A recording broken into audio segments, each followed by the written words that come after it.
आपके साथ मैं हूं रचना। सुपरफास्ट 100 की शुरुआत करेंगे और अगले आधे घंटे आपको रूबरू करवाएंगे देश और दुनिया की तमाम बड़ी खबरों से, वो भी तेज रफ्तार के साथ। नमस्कार, आपके साथ मैं हूं चित्रा त्रिपाठी। शुरू करते हैं तेज रफ्तार खबरों का सिलसिला और सबसे पहले बात संसद के मानसून सत्र की। आज से संसद का मानसून सत्र शुरू होने जा रहा है। इस सत्र में सरकार फूड सिक्योरिटी समेत कई अहम बिल पास कराने के फेर में है। वहीं विपक्ष भी सरकार को घेरने की तैयारी में जुट गया है। मानसून सत्र में सरकार की कोशिश, फूड बिल अध्यादेश समेत कई अहम बिलों को पास कराने की होगी। इस सत्र में कुल 44 बिल रखे जाने हैं जिन पर विचार होगा। हालांकि पूरे सत्र में सिर्फ 16 बैठकें होनी है। ऐसे में इन तमाम कामों को निपटाना काफी मुश्किल रहने वाला है। मानसून सत्र में नीतीश कुमार की पार्टी जेडीयू ने साफ कर दिया है कि वो संसद में फूड सिक्योरिटी अध्यादेश पर सरकार का समर्थन करेगी, लेकिन सरकार की सहयोगी समाजवादी पार्टी ने कहा है कि वो सरकार का साथ नहीं देगी।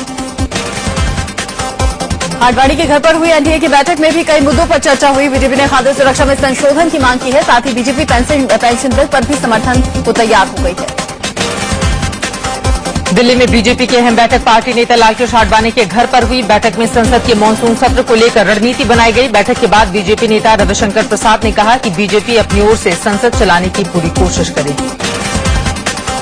अलग विदर्भ राज्य की मांग को लेकर दिल्ली के जंतर मंतर में विदर्भ समर्थक आज धरना प्रदर्शन करेंगे। धरने में शामिल होने के लिए नागपुर से भारी तादाद में लोग विदर्भ ज्वाइंट एक्शन कमेटी के बैनर तले दिल्ली के लिए रवाना हुए।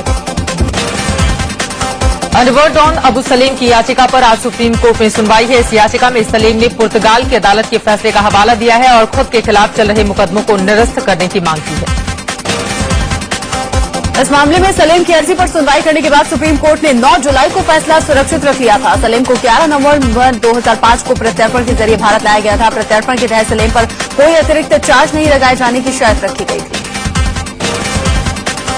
यूपी में आईएएस अधिकारी दुर्गा शक्ति नागपाल केस में अखिलेश सरकार ने अपना रुख और कड़ा कर लिया है। यूपी सरकार ने दुर्गा को चार्जशीट की कॉपी भेज दी है और 45 दिन के अंदर जवाब देने को कहा है। अखिलेश सरकार ने साफ संकेत दिए हैं कि वो इस मामले में अपने कदम पीछे नहीं खींचने जा रही। यूपी सरकार ने चार्जशीट की एक कॉपी केंद्र को भी भेजी है। चार्जशीट में कहा गया है कि दुर्गा में प्रशासनिक क्षमता की कमी है और उन्होंने अपनी कार्रवाई में कानूनी प्रक्रिया का पालन नहीं किया। उनसे पूछा गया है कि इस मामले में सीनियर की सलाह क्यों नहीं ली गई। दुर्गा मामले पर सोनिया गांधी की चिट्ठी से समाजवादी पार्टी बेहद नाराज है। नाराजगी इस कदर बढ़ गई है कि मुलायम की पार्टी ने संसद में फूड सिक्योरिटी बिल पर सरकार का समर्थन करने से इनकार कर दिया है। फूड सिक्योरिटी बिल के मौजूदा स्वरूप को समाजवादी पार्टी स्वीकार नहीं करती है और इस बिल का हम विरोध करेंगे। जरूरत पड़ी तो उसके विरोध में हम वोट भी करेंगे। समाजवादी पार्टी ने सोनिया गांधी की चिट्ठी को सियासत करार दिया है। पार्टी महासचिव नरेश अग्रवाल ने कहा कि राजस्थान हरियाणा में अफसरों पर हुए जुल्म पर चिट्ठी क्यों नहीं लिखी जाती। समाजवादी पार्टी के नेता और यूपी के मंत्री आजम खान ने भी सोनिया गांधी की चिट्ठी पर सवाल उठाए हैं। उन्होंने चिट्ठी लिखकर कहा कि दरअसल वो अराजक अफसरों की हौसला अफजाई इस रूप में कर रही हैं। आईएएस दुर्गा मामले में सोनिया की चिट्ठी पर बीजेपी ने भी निशाना साधा है। पार्टी ने पूछा है कि कांग्रेस शासित राज्यों में अफसरों पर हो रही गलत कार्रवाई पर सोनिया चिट्ठी क्यों नहीं लिखती। वहीं यूपी सरकार को लिखी चिट्ठी मामले में राष्ट्रीय दल ने सोनिया का बचाव किया है। अलवी ने कहा है कि सोनिया जी ने सही कदम उठाए हैं और जो लोग इसका विरोध कर रहे हैं ये बहुत शर्मनाक है। निलंबित आईएएस दुर्गा शक्ति नागपाल के मामले में सोनिया गांधी के दखल के बाद पीएमओ जाखड़ा प्रधानमंत्री कार्यालय की तरफ से यूपी सरकार से जवाब मांगा गया। उसी का जवाब यूपी सरकार ने दिया है। दुर्गा शक्ति मामले पर केंद्रीय मंत्री जितिन प्रसाद ने कहा है कि प्रदेश सरकार ने खनन को रोकने वाली ईमानदार अधिकारी पर गलत कार्रवाई की। जितिन ने आरोप लगाया कि एसपी समुदाय विशेष को खुश करने के लिए राजनीति कर रही है। आगरा में दुर्गा शक्ति नागपाल के निलंबन के विरोध में बीजेपी कार्यकर्ताओं ने राज्य सरकार के खिलाफ जमकर प्रदर्शन किया। बीजेपी कार्यकर्ताओं ने सीएम की अर्थी निकाली और नारेबाजी करके अपना विरोध जाहिर किया। ग्रेटर नोएडा में अल्पसंख्यक समुदाय के लोगों ने दुर्गा शक्ति नागपाल के समर्थन में लामबंद होना शुरू कर दिया है। इनका आरोप है कि वक्फ बोर्ड की जमीन भी भूमाफियाओं ने अपने कब्जे में ली थी, जिसके खिलाफ दुर्गा नागपाल ने अभियान चलाया था। जैसलमेर के एसपी पंकज चौधरी के मामले में पहली बार मुख्यमंत्री अशोक गहलोत ने सफाई दी है। गहलोत ने कहा कि पंकज चौधरी का ट्रांसफर एक रूटीन प्रक्रिया है और इसका गाजी फकीर से कोई लेना देना नहीं है। गहलोत ने विपक्ष पर मामले को सांप्रदायिक रंग देने का भी आरोप लगाया। जैसलमेर के एसपी पंकज चौधरी के तबादले में नया मोड़ आ गया है। पुलिस ने हिस्ट्री शीटर गाजी फकीर के बेटे और कांग्रेस विधायक सालेह मोहम्मद पर पुलिस वालों के साथ मारपीट का केस दर्ज किया है। दरअसल फकीर का केस खुलवाने के चलते एसपी का तबादला कर दिया गया था। उधर जैसलमेर के एसपी पंकज चौधरी के तबादले के विरोध में प्रदर्शन भी शुरू हो गया है। जैसलमेर शहर में बंद का आयोजन किया गया, दुकानों का शटर गिरा रहा, बाजार बंद रहा। सियासी दबाव में एसपी के तबादले का चौतरफा विरोध हो रहा है। आईएएस दुर्गा शक्ति के निलंबन का मामला शांत भी नहीं हुआ कि राजस्थान के जैसलमेर में एसपी पंकज चौधरी के ट्रांसफर ने टूल पकड़ लिया है। कहा यह जा रहा है कि कांग्रेस से जुड़े एक बड़े हिस्ट्री शीटर पर एसपी ने हाथ डाला तो उनका तबादला करवा दिया गया। दरअसल कांग्रेस के दबंग नेता गाजी फकीर का केस 3 बार पहले ही बंद हो चुका था। पंकज चौधरी ने केस खुलवाया तो उनका ट्रांसफर किशनगढ़ कर दिया गया। गाजी का एक बेटा कांग्रेस पार्टी का विधायक है और कहा जा रहा है कि किसी के दबाव में तबादले का फैसला लिया गया। एसपी पंकज चौधरी ने कहा है कि ऐसा हो सकता है कि गाजी फकीर की फाइल खुलवाने के चलते ट्रांसफर किया गया होगा। में भी हिस्ट्री शीट ओपन करने के लिए आप कह सकते हैं कि हिस्ट्री शीट ओपन करने के 48 घंटे के अंदर ट्रांसफर हुआ है। इसको आप जोड़ भी सकते हैं, लेकिन मेरा ये मानना है कि गवर्नमेंट आदेश है, गवर्नमेंट आदेश कभी भी आ सकता है, किसी टाइम से जोड़ने का इसका कोई मतलब नहीं है। कांग्रेस नेता गाजी फकीर सिंधी मुस्लिम समाज के तथाकथित धर्मगुरु माने जाते हैं। साल 1965 से ही उन पर केस चल रहा है। उन पर राष्ट्र विरोधी गतिविधियों में शामिल होने के भी आरोप हैं और ऐसे नेता पर जब एसपी ने कार्रवाई करनी चाहिए तो उनका ट्रांसफर कर दिया गया। गाजी परिवार की तरफ से कहा गया है कि एसपी के तबादले से उनका कोई लेना देना नहीं है। गाजी के बेटे और कांग्रेस नेता अब्दुल्ला फकीर ने कहा है कि उनके पिता के खिलाफ सियासी साजिश के चलते फिर से केस खुलवाया गया है। उन्होंने इसे हाईकोर्ट में चुनौती देने की बात भी कही। कांग्रेस सांसद प्रभा ठाकुर ने राजस्थान में एक अफसर के तबादले पर बीजेपी को राजनीति न करने की सलाह दी है। प्रभा ठाकुर ने कहा है कि अफसर का तबादला प्रशासनिक फैसला है। झारखंड में हेमंत सोरेन मंत्रिमंडल का विस्तार हो गया है। राजभवन में 6 मंत्रियों को राज्यपाल डॉक्टर सैयद अहमद ने शपथ दिलाई। इनमें झारखंड मुक्ति मोर्चा से 4, कांग्रेस आरजेडी कोटे से 1-1 मंत्री हैं। जेएमएम कोटे से साइमन मरांडी, चंपई सोरेन, हाजी हुसैन अंसारी, जयप्रकाश भाई पटेल ने मंत्री पद की शपथ ली, जबकि कांग्रेस से गीता श्री उराव और आरजेडी से सुरेश पासवान को मंत्री पद की शपथ दिलवाई गई।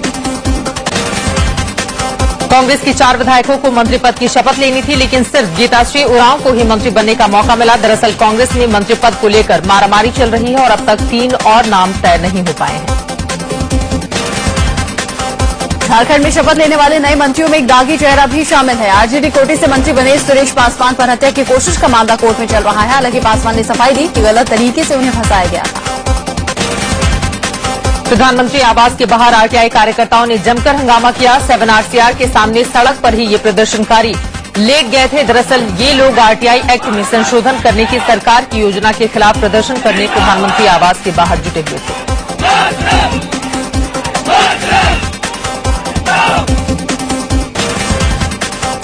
आरटीआई कार्यकर्ताओं और छात्रों का जत्था सीधे प्रधानमंत्री आवास के बाहर जा धमका और नारेबाजी शुरू कर दी। पुलिस ने इन्हें रोकने की कोशिश की तो सड़क पर ही प्रदर्शनकारी लेट गए।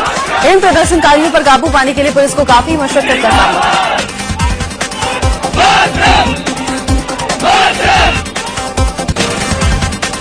दिल्ली में बीजेपी कार्यकर्ताओं ने सीएम के खिलाफ जमकर प्रदर्शन किया। यहां बेगमपुर इलाके में शीला दीक्षित एक सभा में पहुंची हुई थी। सभा स्थल से कुछ ही दूरी पर बीजेपी कार्यकर्ताओं ने सीएम के काफिले को घेर लिया और काले झंडे दिखाकर प्रदर्शन करने लगे।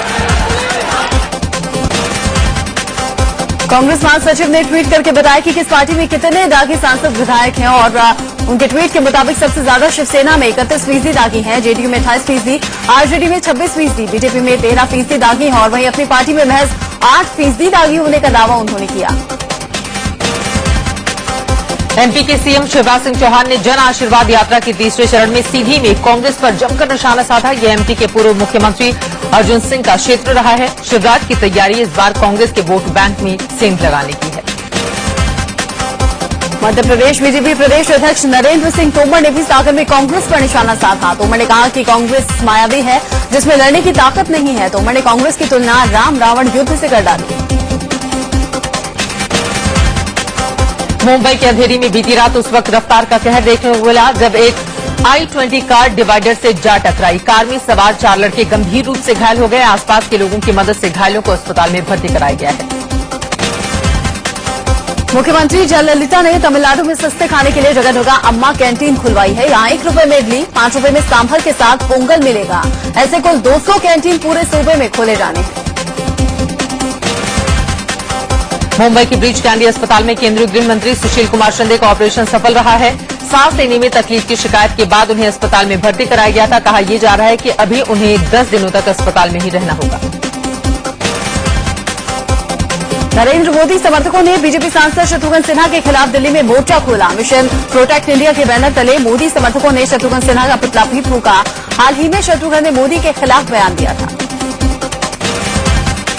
अहमदाबाद में नरेंद्र मोदी की अगुवाई में बीजेपी एग्जीक्यूटिव कमेटी की अहम बैठक हुई। बैठक में मोदी सरकार पर हो रहे विपक्ष के हमलों का जोरदार जवाब देने के लिए रणनीति बनाई गई।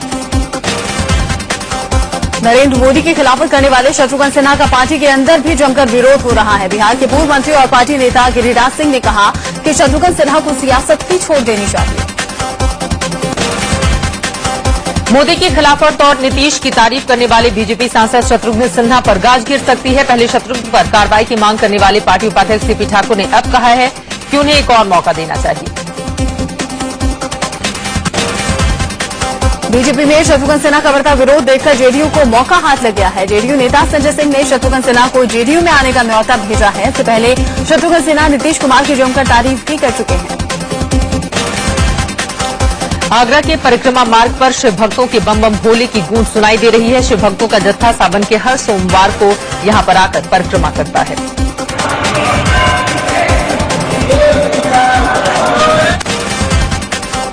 मेरठ के बाबा ओघरनाथ मंदिर में शिवरात्रि के अवसर पर शिव भक्तों का सैलाब उमड़ेगा। जलाभिषेक के वक्त शिव भक्तों को मुश्किल न आए, इसके लिए प्रशासन ने पूरी तरह से तैयारियां की।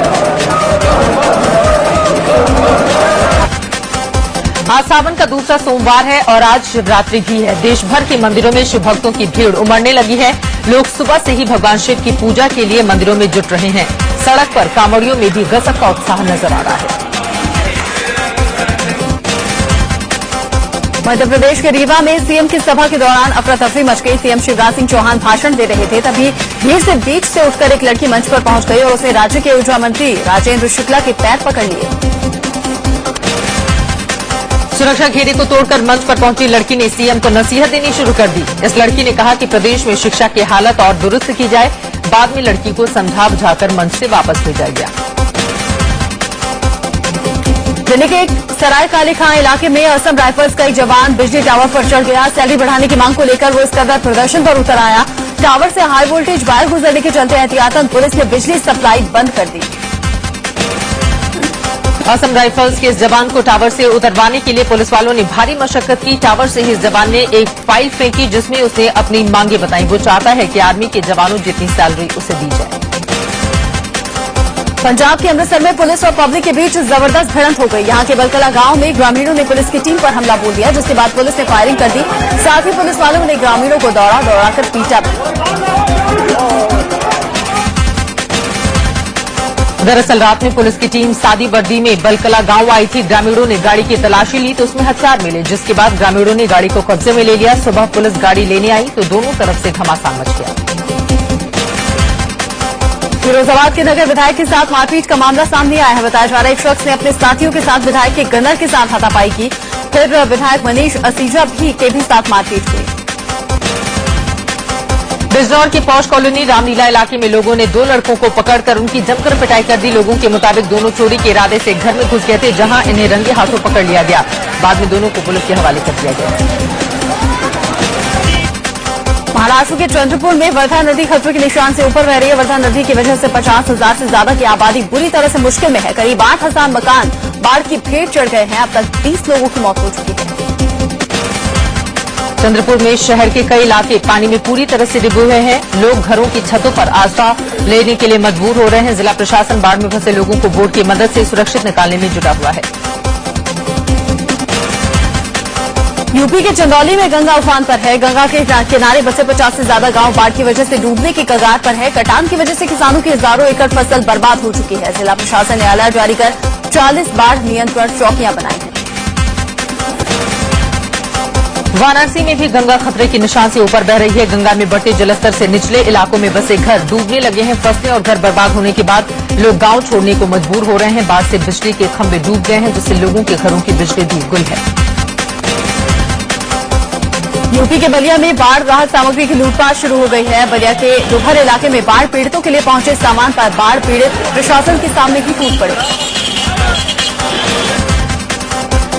गुजरात के खेड़ा जिले में बना बोरी डैम का जलस्तर खतरे के निशान से ऊपर पहुंच गया है, जिसके चलते भारी मात्रा में डैम से पानी छोड़ना पड़ा है। इस पानी के चलते माहीसागर नदी का जलस्तर बढ़ गया है और तटीय इलाके के 30 गांवों में बाढ़ का खतरा मंडराने लगा है।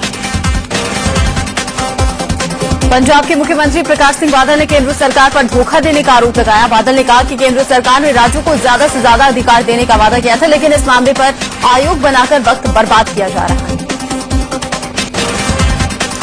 भटिंडा में पंच और सरपंचों को मुख्यमंत्री प्रकाश सिंह बादल ने शपथ दिलवाई। इस मौके पर 295 सरपंच और 2200 पंचों ने शपथ ली। कांग्रेस पार्टी के पंजाब प्रधान प्रताप सिंह बाजवा ने नरेंद्र मोदी पर सिख विरोधी होने का आरोप लगाते हुए जमकर निशाना साधा। अकाली दल को नसीहत देते हुए बाजवा ने कहा कि उसे बीजेपी से तुरंत नाता तोड़ लेना चाहिए। यूपी के मुख्यमंत्री अखिलेश यादव ने अपने आवास पर इफ्तार पार्टी का आयोजन किया। इस मौके पर एसपी प्रमुख मुलायम सिंह, स्वास्थ्य मंत्री अहमद हसन के अलावा कई मंत्री मौजूद रहे। इंदौर के कांग्रेस कार्यालय में कार्यकर्ताओं के आपस में भिड़ंत को कैमरे में कैद कर रही मीडिया को संजय निरुपम के गुस्से का शिकार होना पड़ा। संजय निरुपम ने कार्यकर्ताओं को समझाने के बजाय मीडिया पर दादागिरी दिखाना बेहतर समझा। कानपुर के शिवराजपुर इलाके में रहने वाले एक व्यापारी के 12 साल के बेटे को अगवा कर उसकी हत्या कर दी गई। लाश नहर के किनारे से बरामद हुई। अपहरण करने वाले ने व्यापारी के घर आकर 5 लाख की फिरौती मांगी थी। नोएडा की सेक्टर 58 पुलिस ने नकली टमाटो सॉस का कारोबार करने वाले शख्स को पकड़ा है। पकड़ा गया शख्स आरोपी दिल्ली से यह नकली सॉस लेकर सप्लाई करने आ रहा था।